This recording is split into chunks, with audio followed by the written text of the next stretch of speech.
तो नमस्कार, आपका स्वागत है लोन विद सोनू कुमार में। आज इस वीडियो में हम बात करने वाले हैं लोन अगेंस्ट प्रॉपर्टी की। तो अगर आप एक बिजनेसमैन हैं और आपके पास प्रॉपर्टी है और आपकी जो रिक्वायरमेंट है वो छोटी रिक्वायरमेंट नहीं है, वो बड़ी रिक्वायरमेंट है। लाइक 10 करोड़, 20 करोड़, 50 करोड़, 100 करोड़, जो भी आपकी रिक्वायरमेंट है आपकी प्रॉपर्टी के अगेंस्ट में। तो अगर आपकी रिक्वायरमेंट बड़ी है और आप बिजनेसमैन हैं या सैलरीड भी हैं, तो आज इस वीडियो में हम बात करने वाले हैं लोन अगेंस्ट प्रॉपर्टी की। कैसे मिलता है, क्या प्रोसेस होता है, क्या डॉक्यूमेंट्स लगते हैं और क्या सैलरीड को मिलता है या सेल्फ एम्प्लॉयड को ही मिलता है, और आपका बिजनेस कितना पुराना होना चाहिए, या आप अगर जॉब कर रहे हैं तो किस बेसिस पे आपको लोन अगेंस्ट प्रॉपर्टी मिल सकता है। तो वीडियो स्टार्ट करने से पहले सभी से रिक्वेस्ट करूँगा कि आप चैनल को सब्सक्राइब जरूर कर दें, क्योंकि इस चैनल पे हम लोन एंड फाइनेंसिस की बातें करते हैं और सिर्फ बातें नहीं करते, हम आपको लोन करा के देते हैं।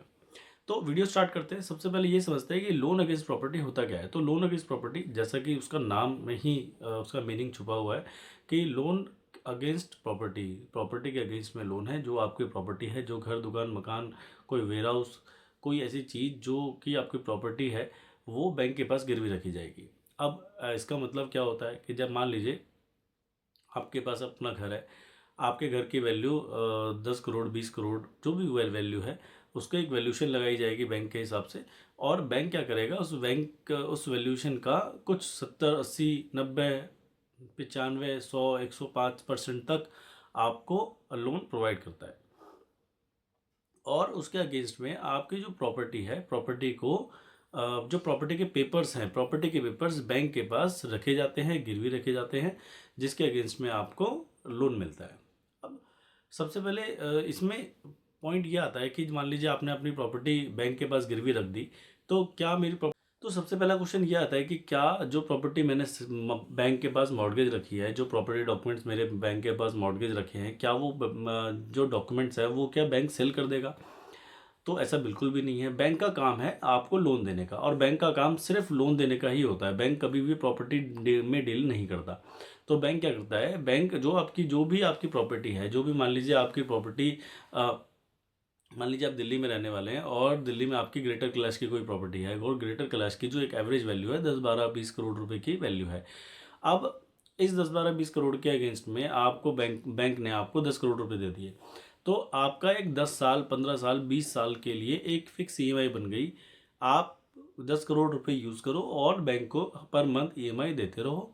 और जब आपकी ईएमआई कंप्लीट हो जाएगी तो आपकी जो प्रॉपर्टी है, जो बैंक के पास रखी हुई है, वो बैंक के पास जो प्रॉपर्टी रखी हुई है वो आपको वापस मिल जाएगी। वो एज इट इज जो जो जो डॉक्यूमेंट्स है वो आपको वापस मिल जाएंगे।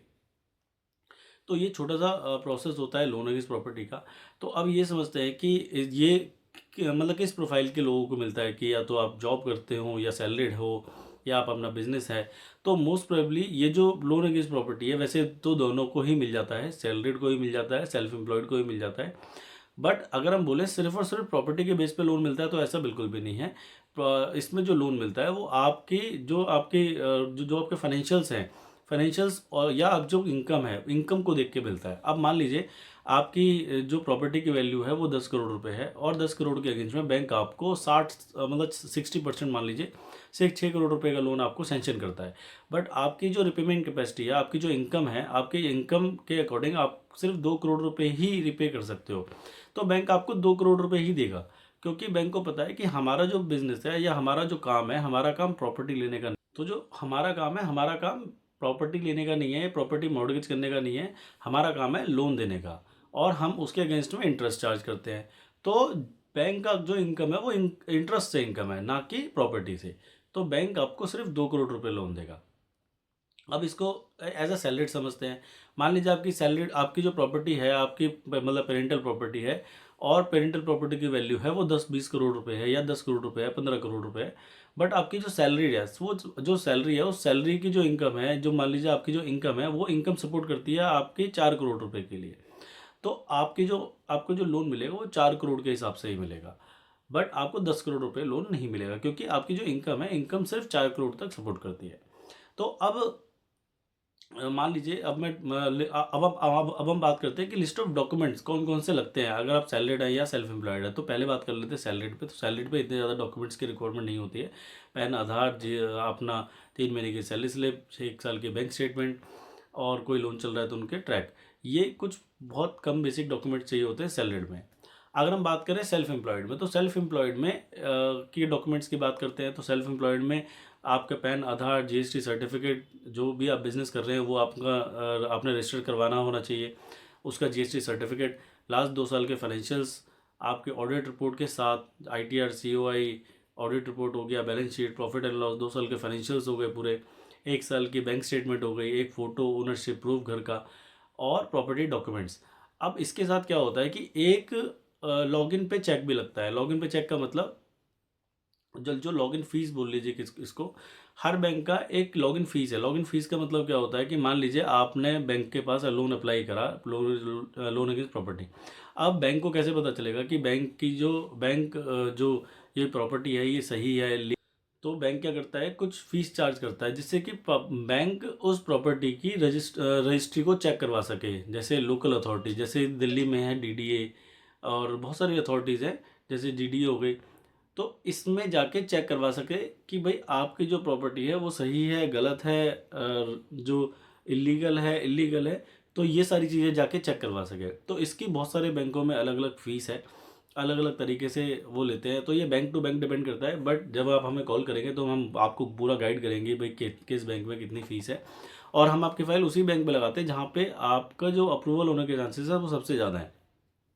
क्योंकि सारे बैंक सारे प्रॉपर्टी पे लोन नहीं करते, और सारे बैंक अगर सारे प्रॉपर्टी पे लोन करने लग जाते हैं तो इतने सारे बैंकों की ज़रूरत नहीं होती है, इतने सारे एनबीएफसीज़ की ज़रूरत नहीं होती है।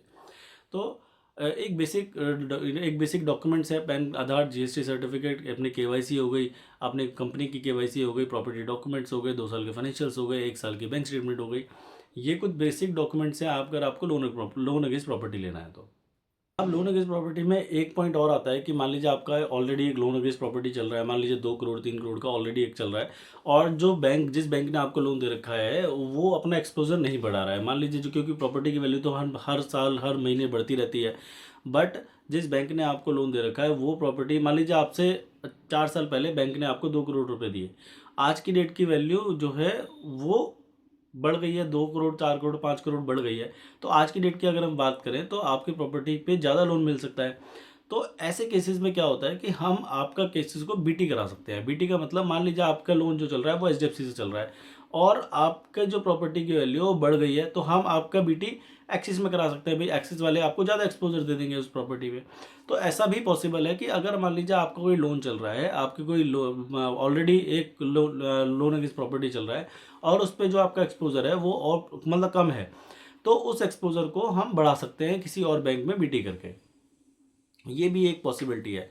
तो आपको अगर रिक्वायरमेंट है लोन अगेंस्ट प्रॉपर्टी की, तो आपको क्या करना है, आपको हमें कॉल करना है। आप उस नंबर, आपको स्क्रीन पे दिए नंबरों पे कॉल करना है, और अपनी एक बेसिक प्रोफाइल बतानी है कि किस तरीके से कैसे क्या आप करते हैं, जिससे कि हम ये समझ पाए कि आपको किस तरीके से लोन करवाना है।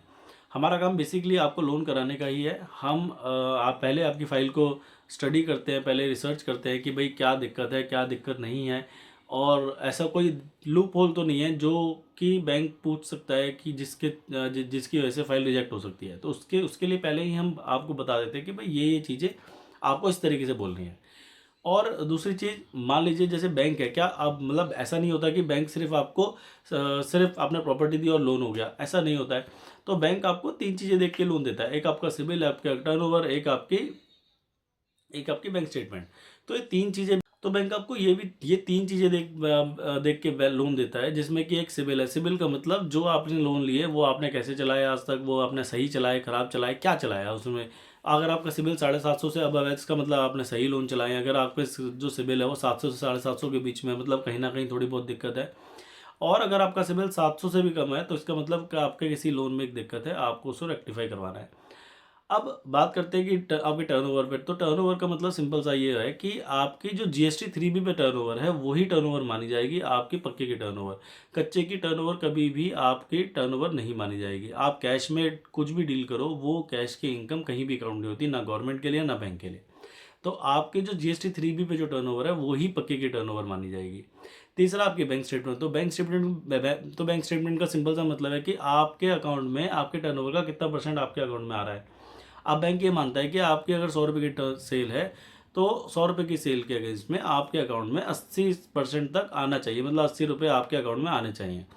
अगर यहाँ पे कहीं दिक्कत है तो मतलब केस रिजेक्ट होने के चांसेस रहते हैं। तो इसीलिए हम पहले ही आपकी फ़ाइल को स्टडी करते हैं, पहले ही फ़ाइल को रीड करते हैं, जिससे कि हम आपकी फ़ाइल उसी बैंक में फॉरवर्ड कर पाएँ जहाँ पे ये चीज़ों के साथ आपका लोन अप्रूव हो। क्योंकि रिजेक्ट फाइल करवाने का कोई मतलब नहीं है। हमें पता है कि सब सामने वाले बैंक में फ़ाइल नहीं हो सकती है, तो बेकार में फ़ाइल क्यों लगानी है। तो हम सिर्फ आपकी जो फ़ाइल है वो इस तरीके से लगाते हैं कि सामने वाले बैंक में फ़ाइल जाए और वो अप्रूव हो। तो अगर आप बिजनेसमैन हैं, अपनी लोन अगेंस्ट प्रॉपर्टी की रिक्वायरमेंट है, तो आप हमें स्क्रीन पे दिए नंबरों पे कॉल कर सकते हैं। हम आपकी फ़ाइल को पहले जज करते हैं, पहले रीड करते हैं, उसके बाद आपकी फ़ाइल को उस पर्टिकुलर बैंक में फॉरवर्ड करते हैं जहाँ पे आपकी जो रिक्वायरमेंट है वो फुलफ़िल हो रही है। तो आज के लिए इतना ही। कल हम इसी नए चैनल पे नए टॉपिक के साथ, नए लोन के साथ आएंगे। कल अगर आपको कोई लोन हमसे डिस्कस करवाना है कि क्या उसका प्रोसेस है, तो आप हमें कमेंट भी कर सकते हैं।